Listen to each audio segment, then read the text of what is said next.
Muy buenos días. Lo he dicho en otra ocasión y creo y lo sostengo. Pienso que la mayoría de los problemas que tenemos el día de hoy entre relaciones humanas es porque no sabemos comunicarnos, no sabemos escuchar. Inmediatamente nos creamos nuestros prejuicios y hacemos acusaciones y juicios en contra de nuestros hermanos sin antes escuchar bien. A los discípulos les pasaba lo mismo con Jesús. Jesús decía algo y ellos inmediatamente se empezaban a hacer ideas, empezaban a formular pensamientos, empezaban a mirarse entre ellos en lugar de prestar atención a lo que Jesús les estaba diciendo. Si eso le pasó a los discípulos con Jesús, imagina qué cosas no podrán suceder entre nosotros. Con mayor razón deberíamos de tratar de irnos más despacio, no sea que terminemos juzgando a Jesús en lugar de escuchar lo que el Señor Jesucristo quiere decirnos. Leamos el Evangelio y seguramente que al meditarlo le prestamos atención y si lo escuchamos, Él nos va a hablar. Porque el problema no es que Él no hable, el problema es que muchas veces nosotros no queremos escucharlo. Dice así: en aquel tiempo, cuando los discípulos iban con Jesús en la barca, se dieron cuenta de que se les había olvidado llevar pan. Solo tenían uno. Jesús les hizo esta advertencia: fíjense bien y cuídense de la levadura de los fariseos y de la de Herodes. Entonces ellos comentaban entre sí: es que no tenemos panes. Dándose cuenta de ello, Jesús les dijo: ¿por qué están comentando que no trajeron panes? ¿Todavía no entienden ni acaban de comprender? ¿Tan embotada está su mente? ¿Para qué tienen ustedes ojos si no ven y oídos si no oyen? ¿No recuerdan cuántos canastos de sobra recogieron cuando repartí 5 panes entre 5,000 hombres? Ellos le contestaron: 12. Y añadió: ¿y cuántos canastos de sobras recogieron cuando repartí 7 panes entre 4,000? Le respondieron: 7. Entonces él dijo: ¿y todavía no acaban de comprender? Una simple advertencia que Jesús les dijo: cuídense de la levadura de los fariseos y de Herodes. Y ellos inmediatamente empiezan a hacer sus conjeturas. Detente, no te adelantes, no pienses más, no trates de justificar o de poner palabras o pensamientos en la otra persona. En tal caso, lo más sensato es preguntarle: ¿a qué te refieres cuando dijiste eso? Me ha pasado a mí muchas veces y seguramente a otros les ha pasado conmigo, que piensan muchas cosas o pienso que lo dijo por esto, y cuando después le pregunto: a ver, explícame esto, me doy cuenta que yo había entendido mal o que muchas veces no se expresaron bien, pero no quiere decir que lo que escuché era lo que querían decir. Suena un trabalenguas. Te lo pongo de esta forma: yo soy responsable de lo que yo digo, no de lo que tú entiendes. Suena muy agresivo, pero es la realidad.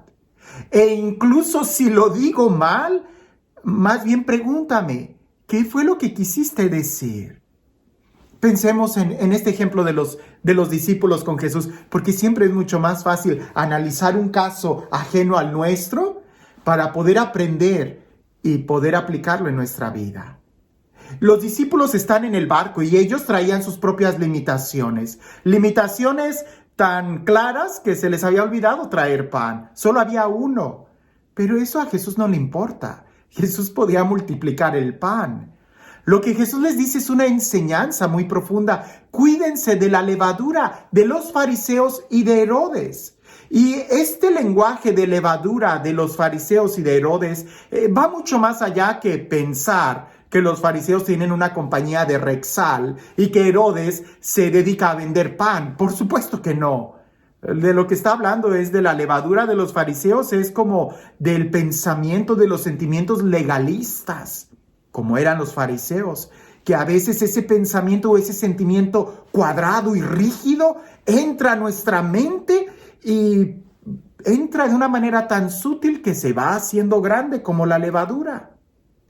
O el pensamiento, la levadura de Herodes, que pudiera simbolizar la del hedonismo, la del placer, que tú dices, ay, no pasa nada, ahorita nada más esto, como por ahí dicen, una canita al aire, y ya después tienes un gran problema. Es que estos dos extremos, la de el legalismo, a veces entra como algo bueno y ya cuando no te das cuenta ya estás todo cuadrado por dentro, todo inflexible, todo rígido y no le das la oportunidad al Espíritu Santo de ser creativo. O también puede ser el otro extremo, que nos gusta tanto el sensacionalismo, el sentimiento, que entra a nosotros la levadura de Herodes, del hedonismo, del placer. Y parece que entra como algo bueno, pues sí, Dios nos hizo de esta manera para que sintamos. Cuando ya menos te das cuenta, estás todo lleno de sentimientos, todo dramático y todo herido y lastimado. ¿Son estos los únicos dos extremos que existen? No, el otro extremo también lo tenían los discípulos. Pues ante la advertencia de Jesús, ellos empiezan a pensar en el materialismo. En la levadura que ellos traían, ser materialistas quizás, es que lo dice porque nada más traemos un pan. Jesús no está hablando de cosas materiales. Ese también puede ser otro extremo. Por supuesto, tenemos que tener el balance y pareciese que en el balance está la virtud, en el equilibrio está la virtud, en la justicia está la virtud. El tener todo en balance. Jesús los regaña. Él les dice, bueno, que ustedes no estuvieron presentes en la multiplicación de los panes. ¿Cuántos había? ¿Cuántos comieron? ¿Cuánto sobró? ¿Tan embotada está su mente? El centro de la enseñanza de Jesús está en el amor, en la caridad. Lo más importante está en el amor. Esa es la enseñanza de Jesús. Y el amor puesto en práctica, que hay que tratar de entender, comprender, ser solidario con el hermano. Y cuando yo vaya a hablar con amor, cuando hable con el hermano. Pero si yo me pongo en mi trinchera, en mi pensamiento, voy a estar en el extremo y voy a caer o en el legalismo, o en el hedonismo, o en el materialismo, o en cualquier otro ismo que nos aísle de acercarme al hermano. Jesús está con nosotros y nos ha hablado del amor. ¿Será que nuestra mente está tan embotada que terminamos yéndonos a un extremo en lugar de entender la enseñanza de amar al prójimo así como Él nos ha amado? Este Dios que hace oír a los sordos y ver a los ciegos, este Dios que es capaz de darnos un nuevo corazón, que sea Él quien el día de hoy sea capaz de cambiar nuestra mente, abrir nuestra inteligencia y recibir su palabra. Que sea Él quien el día de hoy nos bendiga. En el nombre del Padre, del Hijo y del Espíritu Santo. Cuentan por ahí que había unos padres de familia que se preocupaban mucho por la educación de sus hijos y les hablaban de muchas maneras que lo más importante era el amor y los trataban de dar con ejemplo y los cuidaban por amor. Pero en una ocasión los llevaron a la playa y estaban jugando los niños en la arena cuando vieron de lejos una mujer un poco descuidada físicamente, jorobada, y estaba agachada levantando cosas de la arena y las ponía en una bolsa. Los papás llamaron a los niños y le dijeron, acérquense, no estén cerca de esa mujer. La mujer, cuando pasó muy cerquita de los niños, los miró, les sonrió, los papás cubrieron a sus niños y la mujer anciana siguió caminando toda jorobada, recogiendo cosas de la arena y poniéndola en una bolsa que ella llevaba. Fue hasta después que se enteraron que la señora lo que hacía era levantar cristales de la arena para que los niños no se fueran a cortar cuando estaban jugando ahí. ¿Cuál era la enseñanza del amor? que los padres estaban diciéndole y enseñando a sus hijos si no eran capaces de entender o preguntar qué era lo que hacía esa señora, que dedicada toda su vida a cuidar a los niños, ya hasta una joroba llevaba encima.